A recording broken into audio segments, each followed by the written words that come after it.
We're watching Growing Big TV. Obviously, we care about nutrition as it applies to whitetails, and that is what we're going to talk about today. We are going to talk about how we can make the best nutrition whitetails could possibly ever want available to them, all while trying to save a few bucks and making our habitat that much better off for generations to come. We talk a ton about creating high odds, low impact setups. To be most effective, you have to match your improvements to the habitat. Western habitat, heck of a lot different than Midwestern habitat. He's not putting all that energy into building up his antlers until his body's taken care of. The overwhelming majority of the tips that I come up with are issues I'm running into while I'm out here working.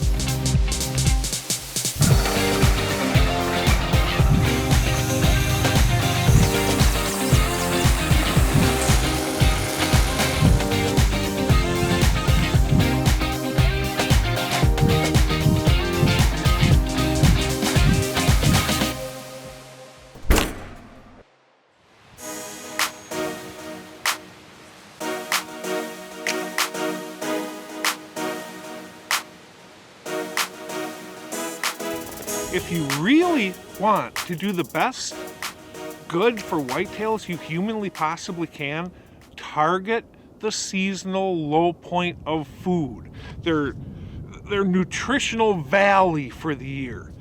You do that and you're going to help whitetails more than anything. Up here where I'm from, the nutritional shortage for the year happens to be over winter up until spring green up. Down south, that happens to be over summer in the really, really hot arid regions. What makes winter particularly difficult on your Midwestern and Northern deer is that they just waded through the rut. That mature buck has went through the rut, he's lost 25 to 30% body weight, and now he's stuck out in this stuff. In areas with real winters, you really have to focus on how much nutrition these whitetails have to make it through the winter. Because frankly, right now these deer, they're running negative energy balances. They've lost that 25 to 30% body weight, and now they're entering the phase of the year that is their seasonal low point for food. When that buck, let's just focus on bucks for a second here, gets to spring, he's not putting all that energy into building up his antlers until his body's taken care of, because his body is what he survives on. And all winter long, he's been running a negative energy balance. What that means is that it is causing him to burn more energy to acquire and digest his food than he actually gets from it. And if you look behind me, you understand why. This is what they're eating this time of year. They're out there eating buds off of trees.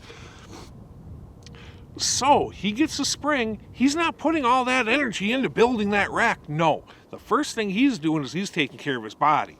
So he's been running that negative energy balance all winter, and that's starting with a 25 to 30% body weight. Now he gets into the spring, now he's going to focus on building it back, that body, before he starts as much energies into building that rack. If you can offer high quality nutrition over winter, that buck is going to enter spring in that much better condition.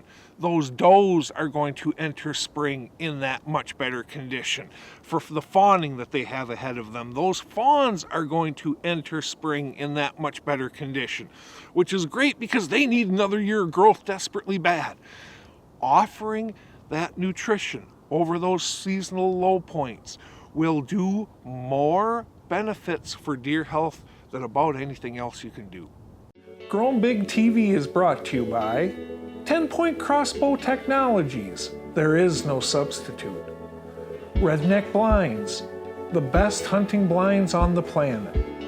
Furminator, the best food plot implement on earth. Hunter Safety System, saving lives is what we do. And by Antler King, bigger bucks, healthier deer. Antler King, makers of the world's best food plot products. providing the highest protein and the most tonnage. But most importantly, deer love Antler King food plots. Antler King, bigger bucks, healthier deer.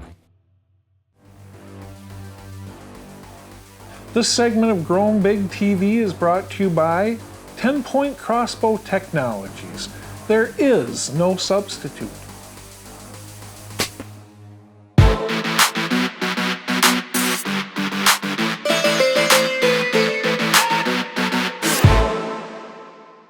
Targeting nutritional low points, obviously, man, that is the ticket right there. You zero in on that. Part of that also happens to be deer minerals and vitamins. Deer minerals and vitamins are some of the most widely misunderstood, and frankly, I'm going to say it, more hunters waste their money on essentially overpriced salt blocks than you can possibly imagine. What we're going to cover is what you want and need to do to get the most out of your minerals so the whitetails get the most benefit from them. If you want to do the most you possibly can to help out whitetails, you have to address their seasonal shortages. Now, when it comes to nutrition, that's over winter before spring green up. At the same time, if we want to use minerals, it only makes sense to start them midwinter. Most people wait till spring. That's actually too late to get the most you possibly can. A buck really starts needing these minerals and vitamins in January and February, all the way through up until around the end of August, September 1st in that area. So you want to get those minerals out early. And when you do, you want to put them in locations where the deer are wintering, such as the valley behind me here. So we're going to go ahead and put a mineral lick right back there. Now, you have to remember when it comes to this type of stuff, it does not matter how good of an analysis any of these things provide. What actually matters is digestibility. This hat here, it could be 100% protein. If I eat it and can't digest it, I might as well eat snow. It's not going to do me any good whatsoever. Minerals are very difficult for whitetails to digest. This is one of the cases where your higher quality minerals and vitamins cost more money, but they're also more highly digestible. I'm not trying to sell anybody on using anything in particular, but that is definitely something to keep in mind. You get what you pay for when it comes to this type of stuff. What you eat is not what's anywhere near as important as what you're able to digest. Cows can digest much more difficult materials because they have a way larger first stomach. They're a ruminant, meaning they have a 4-chambered stomach just like deer. But proportionately, deer's first chamber is much smaller, so they have a more difficult time digesting hard things, dead plants, that type of stuff. Stuff that goats and cows can digest just like that. In areas where it's legal, just as was the case with minerals, a feeding program can take that up yet another notch. Here's the catch though. Feeding programs need to be done right or you will do more harm than good. We're going to teach you how to do it right next.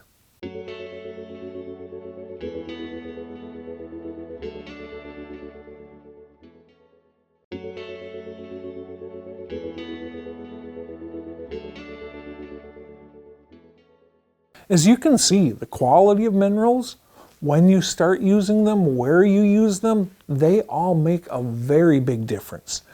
Now, in areas where it's legal, just as was the case with minerals, a feeding program can take that up yet another notch. Here's the catch though. Feeding programs need to be done right or you will do more harm than good. We're going to teach you how to do it right next.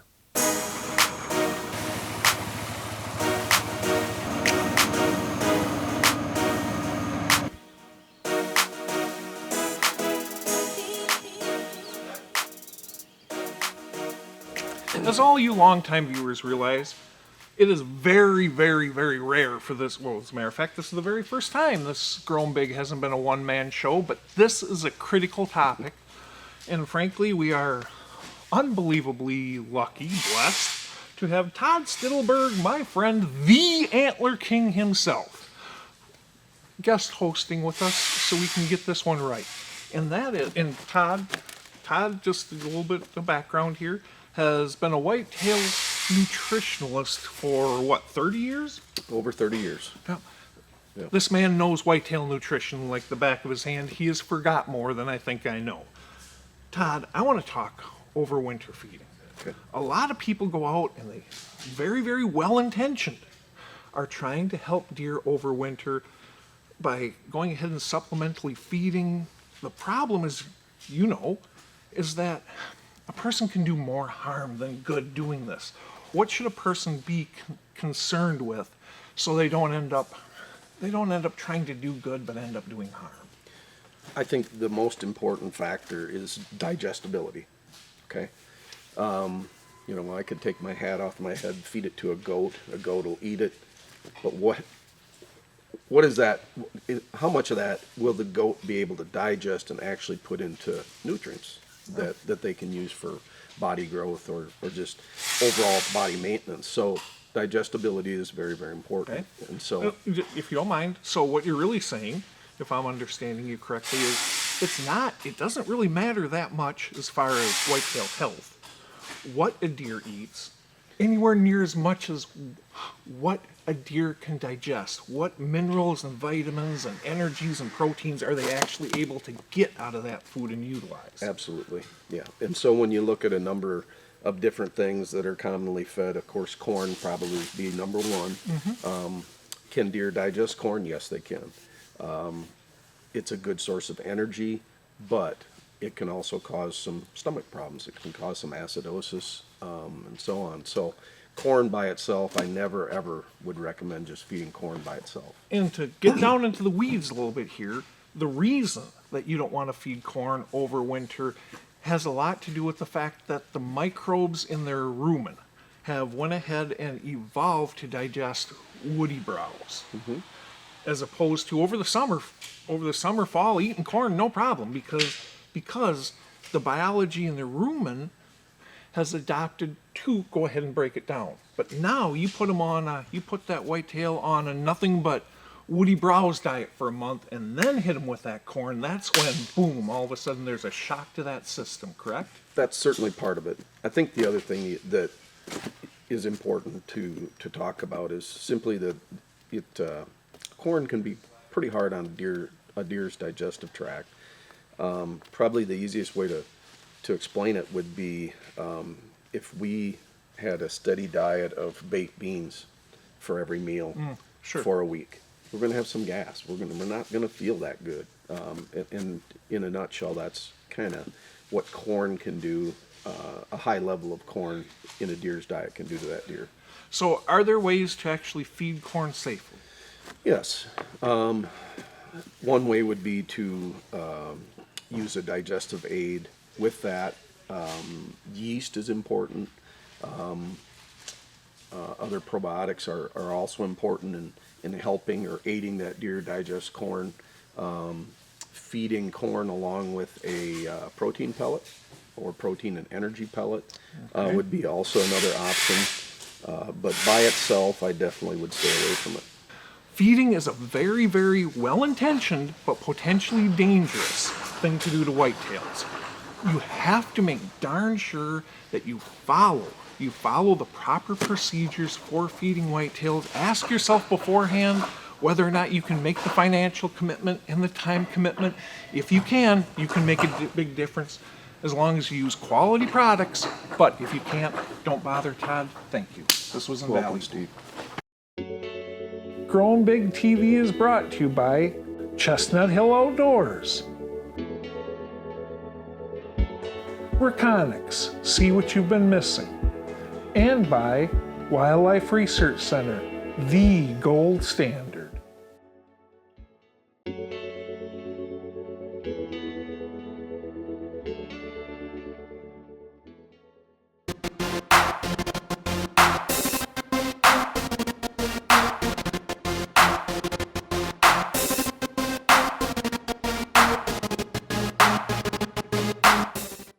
Here with Matt Arndt of Matt's Healthy Woods and Wildlife. The man is a forester extreme who specializes specifically in sustainable forestry practices that also benefit whitetails. Today, my friend, we are going to talk about oaks. How do we get the max acorn production we can out of our oaks? Acorn production it's naturally cyclical. It will different species and species groups follow different time frames. So like white oak, for example, will produce an acorn crop on average every 2 years. We'll produce a good acorn crop every 4 years. Northern red oak is on an average 4-year cycle. We'll produce a good acorn crop on average every 7 years. Black oak produces about every 2 years. They're different between the different types of oaks. So I guess that's the first place to start, is the difference between a white oak and a red oak. Yeah, and let's stop there just for 1 second.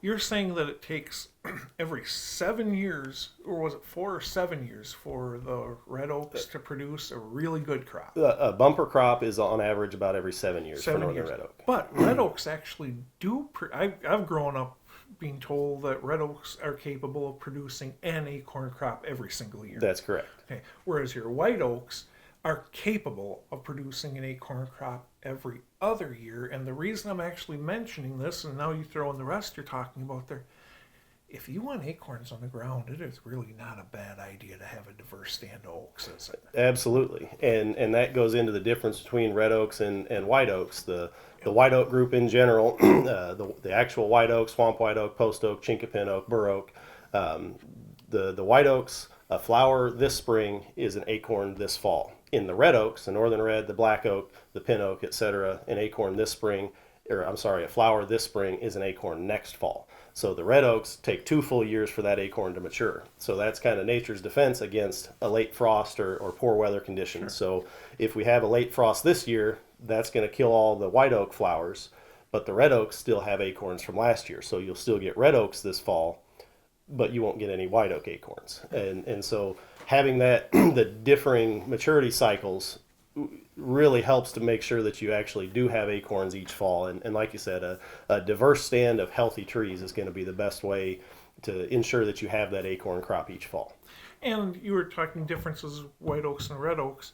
Generally speaking, it's also true that your white oaks tend to produce a larger, less acidic acorn. It's a more palatable, a sweeter taste, a more preferred, more nutritious acorn to the red oaks, yes. But at the same time, man, if you either have a white oak acorn crop failure, you don't have any white oak acorns, or once they've been cleaned up, those deer sure do not hesitate to hammer those red oak. Oh, absolutely not. And if they're walking past a red oak on their way to a white oak that's dropping acorns, and in a lot of years, the red oaks and white oaks drop their acorns at just slightly different times. So one given red oak tree might drop all of their acorns over a 2-week period, and then the adjacent white oak overlaps that a little bit and starts dropping them a little bit later. So the tree species that those deer are keying on may change through the fall. Or it may be that every tree on an entire property is dropping acorns at once, and you don't have anything to localize those deer. Oaks are mass trees. I believe it is pretty darn safe to say that they respond favorably to many of the same treatments you make on your apple trees. In other words, if you got a closed canopy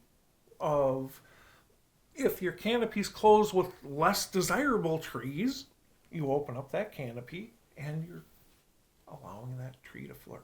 By reducing competition on the canopy, by thinning the forest, you're allowing those tree canopies to expand.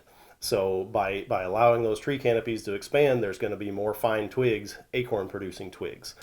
So that's absolutely correct. And at the same time, by reducing that competition, you're also not increasing the soil fertility, but dropping the demands for the. And the biggest competition is for sunlight.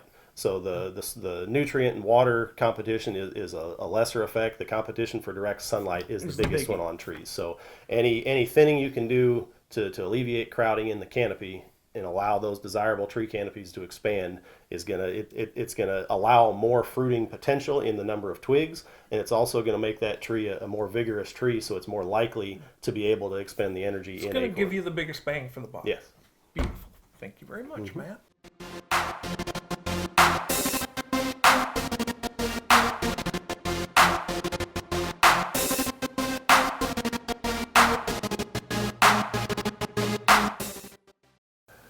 Now we can add all this stuff together, my friends.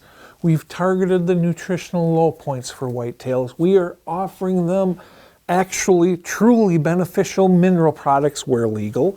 And if we're going to do any feeding where legal again, we are going to be able to do so in a way that helps, not hurts whitetails, simply by doing those things right there. From a management standpoint, we are so much ahead of everybody else, it ain't even funny.